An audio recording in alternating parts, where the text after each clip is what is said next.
I think resilience within an organization, as within individuals, really represents the ability to understand the environment in which you're operating in, to understand what the resources and skills that you need to have to be able to operate successfully in that environment, and to be able to manage and sort of shepherd those resources to their best.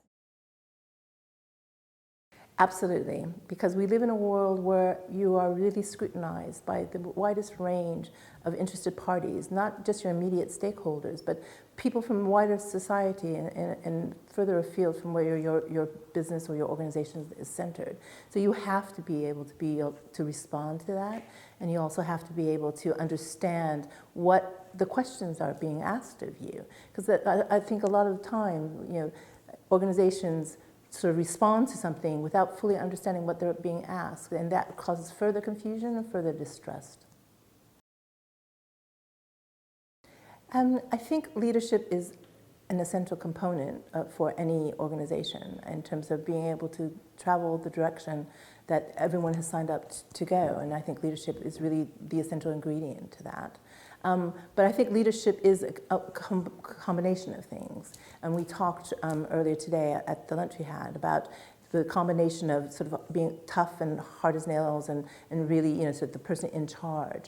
And does that mean that you can have the emotional intelligence and the understanding of what the organization is made up of and the people and the sort of constituents of your organization and being in tune with that? And I would say that you have to have all of those components in place to be a strong leader. And I think a good leader will understand that resilience has to be part of the legacy, because that leader is not going to be there, from forever.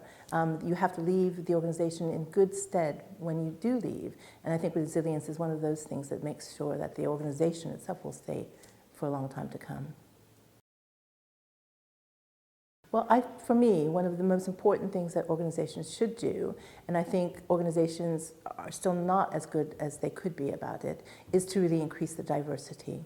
I really believe that if it's the same people asking the same questions, they will always get the same answers. And the only way you can change that sort of formula is to really bring in a diversity of perspectives into the conversation.